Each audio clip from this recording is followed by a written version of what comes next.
Somnath ટ્રસ્ટે યાત્રાળુઓને VIP દર્શનના નામે થતી online છેતરપિંડીથી સાવધ કર્યા છે. ટ્રસ્ટે સ્પષ્ટતા કરી છે કે મંદિરમાં વીઆઈપી કે સ્પેશિયલ દર્શન માટે કોઈ પાસ કે ટિકિટની વ્યવસ્થા જ નથી. કેટલીક નકલી વેબસાઇટ સર્ચ એન્જિનનો દુરુપયોગ કરી ભ્રામક જાહેરાતો આપે છે. યાત્રાળુઓએ પૂજા, રૂમ કે પ્રસાદ માટે માત્ર અધિકૃત વેબસાઇટ somnath.orgનો જ ઉપયોગ કરવો.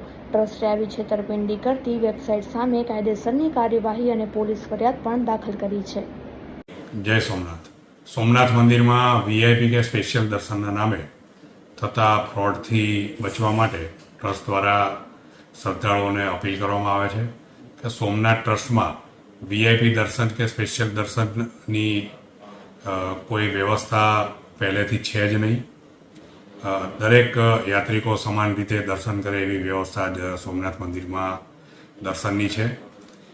તાજેતરમાં જ ટ્રસ્ટના ધ્યાનમાં આવ્યું છે કે અમુક ફ્રોડ લોકો દ્વારા ફરજી વેબસાઇટ બનાવી અને લોકોને વેબસાઇટના માધ્યમથી વિશેષ દર્શન કે સ્પેશિયલ દર્શન માટે ના પૈસા માગી અને ઓનલાઈન બુકિંગ લઈ અને લોકો સાથે છેતરપિંડી કરવામાં આવે છે. ટ્રસ્ટ દ્વારા શ્રદ્ધાળુઓને ખાસ અપીલ કરવામાં આવે છે કે સોમનાથ ટ્રસ્ટ દ્વારા માત્ર સોમનાથ ટ્રસ્ટની ઓફિશિયલી વેબસાઇટ somnath.org પરથી જ રૂમ બુકિંગ હોય, પૂજાવિધિનું બુકિંગ હોય કે પ્રસાદનું બુકિંગ હોય, માત્ર ને માત્ર ઓફિશિયલ વેબસાઇટ પરથી જ કરવામાં આવે છે.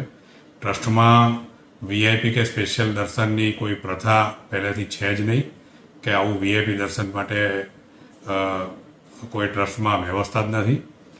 જેથી દરેક શ્રદ્ધાળુઓને ધ્યાનમાં લેવું એમાં ચેતવવામાં આવે છે કે સોમનાથ ટ્રસ્ટમાં માત્ર ને માત્ર દર્શનની વ્યવસ્થા સમાન ધોરણે જ કરવામાં આવે છે. વિશેષ કોઈ વ્યવસ્થા સ્પેશિયલ દર્શનની કે વીઆઈપી દર્શનની છે જ નહીં. આ જેવું ટ્રસ્ટના ધ્યાનમાં આવ્યું કે કોઈ ફ્રોડ લોકો દ્વારા આવી રીતના વીઆઈપી દર્શનના નામે લોકો જોડે ઓનલાઈન છેતરપિંડી કરી અને પૈસા માગવામાં આવે છે, તેની ટ્રસ્ટ દ્વારા પોલીસ ફરિયાદ પણ કરવામાં આવી છે અને તેની પર પગલાં પણ ટ્રસ્ટ દ્વારા લેવામાં આવી રહ્યા છે.